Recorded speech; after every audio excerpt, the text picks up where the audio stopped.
Custom as a source of law, अगर custom as a source of law की बात करें तो ये वो सोर्स ऑफ लॉ है जिसको सबसे ज्यादा ओल्डेस्ट सोर्स ऑफ लॉ कहा जाता है, और इसकी कहीं ना कहीं शुरुआत हिस्टोरिकल स्कूल से मानी जाती है, क्योंकि हिस्टोरिकल स्कूल में जो रूल्स और रेगुलेशन बनते थे वो कस्टम के बेसिस पे बनते थे। तो कस्टम में यही है कि ये सबसे ज्यादा ओल्डेस्ट फॉर्म है लॉ की, और ये हिस्टोरिकल स्कूल से रिलेट करता है। अगर हम जाने की किस क्या क्या चीजें मिलती है जिससे बनता है एक valid custom, essentials of valid legal custom, तो इसमें कुछ सर्टेन चीजें हैं जिनका होना जरूरी है एक वैलिड कस्टम होने के लिए। जैसे कि पहली चीज है कि एंशिएंट टाइम से होना चाहिए। ये मतलब कि ऐसा नहीं कि 2000 में बनाओ, ये 19s 18s उससे भी पहले बनाओ एक ऐसा सोर्स ऑफ लॉ जो आज से नहीं 100-200 साल से बन गया, 100-200 साल पहले ही बन गया है।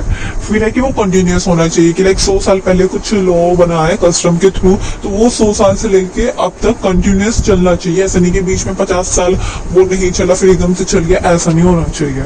दूसरा रीजनेबल होना चाहिए, ऐसा नहीं कि कुछ भी कस्टम बना दो जाके तुम, जैसे कि लोगों को मारना, ऐसा कोई कस्टम बना दो तुम, ऐसा कोई रीजनेबल कस्टम नहीं है। रीजनेबल होना चाहिए जो भी कस्टम हो, जैसे कि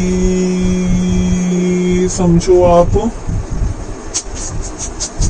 शादी है, अगर शादी का एग्जांपल है, कस्टम है कि 7 फेरे वगैरह रीजनेबल है, हुनार वगैरह बुक्स में लिखी हुई है, 7 फेरों के अलग अलग मीनिंग्स बताए गए हैं, तो एक रीजनेबल होना चाहिए, ऐसा नहीं कि कुछ भी कर दो, ठीक है ना।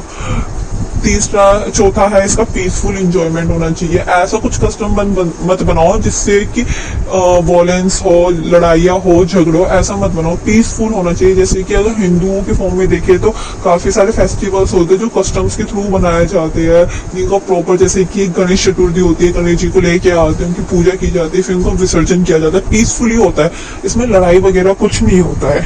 यूनिवर्सल होना चाहिए कि हर जगह वो कस्टम अप्लाई होना चाहिए। लाइक इंडिया में गणेश चतुर्थी पूरी इंडिया में वो हर जगह बनाई जाती है, और इंडिया के बाहर अगर कुछ कस्टम है तो वो भी उस देश में यूनिवर्सल होना चाहिए, ठीक है ना। कंपल्सरी होना चाहिए, ऐसा नहीं कि एक घर में बन रहा है बाकी के 10 घर में नहीं बन रहा है, ऐसा नहीं होना चाहिए। और सर्टेन होना चाहिए, मतलब वैलिड होना चाहिए। फिर तीसरा है कॉन्फ्लिक्ट ना करो अदर कस्टम से, मतलब कि लाइक तुमने कुछ ऐसा कस्टम बना दिया कि जो दूसरे लोगों के कस्टम्स को कॉन्फ्लिक्ट कर रहा है, हार्म पहुंचा रहा है, या फिर उन दोनों से मिक्स हो रहा था। ऐसा कुछ कस्टम ना बने जो दूसरे लोगों के कस्टम्स को इनडायरेक्ट या डायरेक्ट वे में अटैक करे, ठीक है ना। चौथा 8वां इसका ये रीजन है कि वो पब्लिक पॉलिसीज और मोरालिटी को हार्म ना करे, अपोजिट ना हो। लाइक पब्लिक पॉलिसीज है कि किसी को मारना नहीं है और चोरी वगैरह नहीं करनी है, ऐसा कुछ नहीं होना चाहिए। मोरालिटी से जैसे कि अगर तुम्हारे सामने कोई इंसान मर रहा है तो ये बस एक सिंपल मोरालिटी का एग्जांपल है कि अगर तुम्हारे सामने कोई इंसान मर रहा है तो तुम्हारा मोरल, मतलब तुम्हारे मन के अंदर से आवाज आती है कि भाई इस इंसान को बचाना चाहिए, ठीक है ना। अब क्लासिफिकेशन ऑफ कस्टम, अगर कस्टम का क्लासिफिकेशन कराया जाए तो 2 तरीके के कस्टम होते हैं। एक तो ऐसे कस्टम होते हैं जिनमें पनिशमेंट होती है, एक ऐसे कस्टम होते हैं जिनमें पनिशमेंट नहीं होते। Custom without sanction, custom having sanction. Custom without sanction normal है, अगर तुमने कस्टम को फॉलो वगैरह नहीं किया, लाइक अगर जरूरी नहीं है तुमने शादी में 7 फेरी के जाके कोर्ट मैरिज कर ली तो ये भी चलेगा। ऐसा नहीं है कि अब आगे तुम्हें 10 लोग मारेंगे इस बात को लेके पनिशमेंट देंगे कि जब तुम हिंदू हो तो तुम्हें 7 फेरी करनी चाहिए, ऐसा कुछ जरूरी नहीं है। हैविंग सैंक्शन मतलब कि तुमने कोई कस्टम ब्रेक किया है तो तुम्हें पनिशमेंट मिलनी चाहिए। अब हैविंग सैंक्शन को अगर देखें तो इसको 2 तरीके से डिवाइड किया गया है, एक तो लीगल कस्टम में, एक कन्वेंशनल कस्टम है। लीगल कस्टम को भी 2 तरीके से डिवाइड किया गया है, एक जनरल लीगल कस्टम और एक लोकल लीगल कस्टम।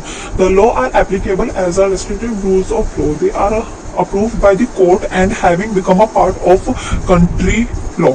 ये जो हमारे लीगल कस्टम्स होते हैं ये अप्रूव किए जाते हैं लॉ के द्वारा, कोर्ट के द्वारा, कि जैसे कि अगर तुमने किसी को मर्डर किया है तो आपको पनिशमेंट मिलेगी, और ये आज से नहीं काफी टाइम से चलता आ रहा है, तो ये भी एक कस्टम बन गया है कि अगर आप किसी को मारोगे तो आपको पनिशमेंट मिलेगी, ठीक है ना।